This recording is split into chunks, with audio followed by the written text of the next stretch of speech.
तो आज जिस टॉपिक में हम लोग डिस्कस करेंगे फैटी लीवर एक इम्पॉर्टेंट टॉपिक है। देखा जाए क्या होता है, क्यों होता है, कैसे ठीक होगा। तो फैटी लीवर जब लीवर में एक्स्ट्रा फैट आके डिपॉजिट हो जाए, जिसके कारण लीवर का वेट जो है उसके प्रेजेंट वेट से 5 से 10% इंक्रीज कर जाए। ऐसे केस में लीवर में स्वेलिंग आ जाती है और इस केस को फैटी लीवर कहते हैं। इनिशियल स्टेज पे जहाँ तक देखा जाता है कि 99% लोगों में जो फैट है थोड़ा बहुत डिपॉजिट हो ही जाता है, लेकिन अगर इनिशियल स्टेज है तो उस समय किसी तरह का कोई दिक्कत नहीं होता है। लेकिन अगर फैट की मात्रा बढ़ती है तो लीवर में स्वेलिंग आने लगती है और उस समय कंडीशन थोड़ी बिगड़ने लगती है। और ऊपर की बात करेंगे तो फैट और ज़्यादा डिपॉजिट, स्वेलिंग और ज़्यादा, तो ऐसे कंडीशन में लीवर पे स्क्रैच आने लगते हैं, लाइनिंग आने लगती है, जिसके कारण लीवर की कंडीशन बिगड़ जाती है। अगला स्टेज जब होता है तो उसमें ये स्वेलिंग और बढ़ जाना, फैट और डिपॉजिट हो जाना, जिस कंडीशन में लीवर सिरोसिस और लीवर फेल्योर का डर हो जाता है।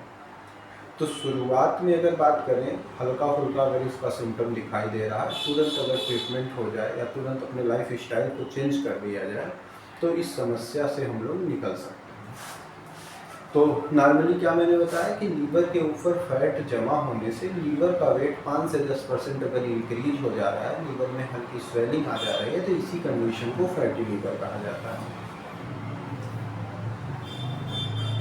ये ह्यूमन बॉडी स्ट्रक्चर मैंने यहाँ पे रिप्रेजेंट किया है।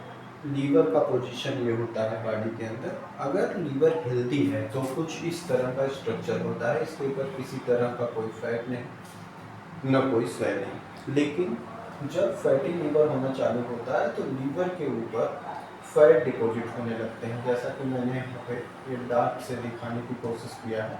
इस तरह से इन फैट डिपॉजिट होने लगते हैं, जिससे लीवर की साइज बढ़ने लगती है, स्वेलिंग आने लगती है, इसका वेट बढ़ जाता है। तो इस सिचुएशन को ही फैटी लीवर कहा जाता है। अब बात करते हैं कि ये फैटी लीवर होने का कारण क्या होता है। तो एक तो जो सबसे बड़ा कारण होता है वो होता है ड्रिंक करना, एल्कोहल यूज करना। तो एल्कोहल अगर कोई यूज कर रहा है और उस समय लीवर उसका स्वेलिंग में है, तो एक सबसे बड़ा कारण वहाँ पे वो हो जाता है कि जो उन्होंने ड्रिंक किया है। दूसरा कारण, कुछ लोग ड्रिंक नहीं भी करते हैं फिर भी उनको फैटी लीवर की समस्या हो जाती है। तो ऐसे केस में क्या होता है, उनका कोलेस्ट्रॉल बढ़ जाता है, उनका शुगर बढ़ जाता है, उनका वेट बढ़ जाता है, मोटापा बढ़ जाता है। तो मोटापा बढ़ना, शुगर हो जाना, कोलेस्ट्रॉल बढ़ जाना, खराब लाइफ स्टाइल, ये जो है एक कारण बनता है। और दूसरा कारण बनता है ड्रिंक करना। तो एक कंडीशन जिसमें हम लोग ड्रिंक नहीं करते हैं उसको हम लोग non alcoholic fatty liver disease बोलते हैं, और जिसमें अल्कोहल लोग लेते हैं उस लीवर डिजीज को अल्कोहलिक फैटी लीवर डिजीज बोलते हैं। तो दो कैटेगरी होती है। आगे बढ़ते हैं। तो फैटी लीवर की अगर स्टेज की बात करें तो ये 4 स्टेज में डिवाइड किया गया है। पहला स्टेज जिसमें हल्का सा फैट लीवर के ऊपर डिपॉजिट हो जाना, और ये कंडीशन अगर 100 की बात करें तो 100 में 99 लोगों को देखने को मिल जाता है। लेकिन इनिशियल स्टेज पे अगर हल्का फुल्का 2%, 3%, 1% अगर फैट डिपॉजिट हो गया है लीवर के वेट का, अप्रॉक्स 1% वेट बढ़ गई हो फैट की वजह से, वो बहुत हानिकारक नहीं होता है। लाइफ स्टाइल को चेंज करके सिस्टम को अपनी चीज़ों को रूटीन में ला करके इस चीज़ से निकला जा सकता है, जो पहला स्टेज होता है। दूसरा जो स्टेज होता है स्टीटोहेपेटाइटिस जिसको बोलते हैं, ऐसे केस में क्या होता है कि जो फैट डिपॉजिट हो रहा है लीवर के ऊपर उसकी मात्रा बढ़ने लगी और लीवर में सूजन आना चालू हो गया। तीसरा जो स्टेज होता है वो होता है फाइब्रोसिस। फाइब्रोसिस में क्या होता है कि फैट की मात्रा इतनी बढ़ जाती है, स्वेलिंग इतना हो जाता है कि लीवर में स्क्रैचेज आने लगते हैं, और ये स्क्रैचेज लीवर को डैमेज करना चालू कर देते हैं। और जो लास्ट स्टेज है सिरोसिस, ऐसे केस में लीवर पर स्क्रैचेज बहुत ज़्यादा बढ़ चुके होते हैं, जिसकी वजह से लीवर खराब होने का खतरा बन जाता है, लीवर फेल होने का डर आ जाता है। मीन्स सिरोसिस के कंडीशन में ये जो फैटी लीवर है वो बहुत ज़्यादा बढ़ चुका है, फैट बहुत ज़्यादा डिपॉजिट हो चुका है, सूजन बहुत ज़्यादा हो चुकी है, लीवर में स्क्रैचेज आ चुके हैं। ऐसे कंडीशन में लीवर फेलियर का डर हो जाता है। अब बात तो ये हो गई कि फैटी लीवर क्या होता है। इसको दो भाग में बांटा गया, एक तो जिनको कोलेस्ट्रॉल वगैरह की वजह से हुआ, एक जिनको अल्कोहल की वजह से हुआ, फिर इसके क्या स्टेज हुए। जब इस सारी बातों को जान जाते हैं तो हमारे सामने ये बात आती है कि सर ये ठीक कैसे होगा। तो ठीक करने के लिए हम 3 बेसिक दवाइयाँ यूज करते हैं जो नॉर्मली केस में ज़्यादातर ये देखा जाता है कि पेशेंट रिकवर हो जाता है अगर उसके सिम्टम और दवा की मैचिंग हो गई।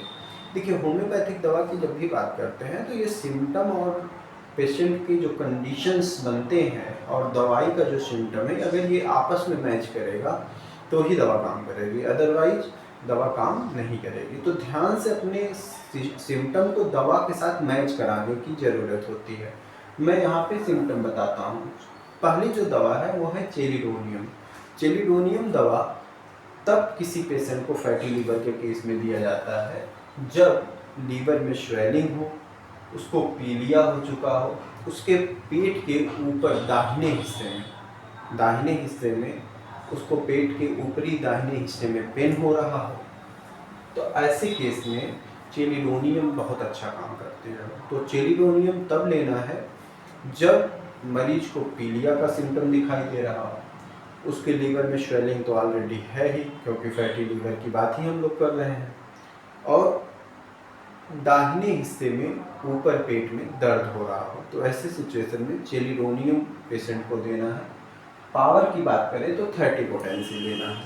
30 पोटेंसी मार्केट में जाके चेलिडोनियम लेना है, 3 बूंद सुबह, 3 बूंद दोपहर, 3 बूंद रात में, लगातार 2 महीने तक। जब लगे कि अब हमारी समस्या कम हो गई है, इस दवा को सुबह शाम कर दें। समस्या और रिड्यूस होने पर इसको 1 मीटिंग कर दें। तो इस तरह से चेलिडोनियम को यूज किया जा सकता है। दूसरी जो दवा होती है नक्सोमिका। नक्सोमिका पेट के केस में अगर बात करें, पूरे पेट के केस में अगर किसी तरह की कोई दिक्कत होती है, किसी को कुछ भी नहीं पता है, अगर वो नक्सोमिका ले रहा है तो 10 से 20% तो उसको राहत मिल ही जाना है। मतलब एक कॉमन मेडिसिन होती है एब्डोमेन के केस में। तो नक्सोमिका का क्या लक्षण होता है? नक्सोमिका का लक्षण ये होता है कि जो पेशेंट है उसकी जो लाइफ स्टाइल है वो बहुत ज़्यादा डिस्टर्ब है। मीन्स सुबह उसका न उठने का कोई रूटीन है, न रात को कोई सोने का रूटीन है, न उसका ब्रेकफास्ट क्लियर है कितने बजे होना है, लंच कितने बजे होना है, डिनर कितने बजे होना है, ये बिल्कुल अनसिस्टमेटिक है।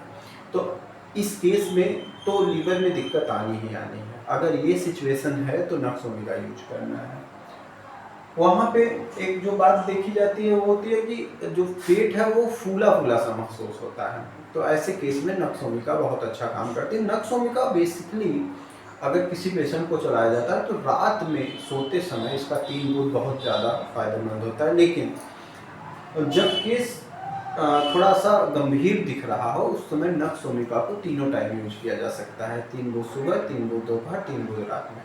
सिम्टम रिड्यूस होने पे सुबह शाम कर दें, और जब सिम्टम पूरी तरह से कवर हो जाए तो इसको सिर्फ रात में 3 बूंद लें सोते समय। लाइकोपोडियम, तीसरी दवा। लाइकोपोडियम के सिम्टम की बात करें तो फैटी लीवर के केस में अगर गैस ज़्यादा बन रहा हो, पेट फूला हुआ रहता हो और पेशेंट को डाइजेशन से रिलेटेड समस्या रहते हो, उसे लगता है कि जो भी हम खाते पीते हैं वो हमारा पूरी तरह से डाइजेस्ट नहीं हो पा रहा है, तो ऐसे केस में लाइकोपोडियम लेना है। लाइकोपोडियम की भी 30 पोटेंसी लेनी है।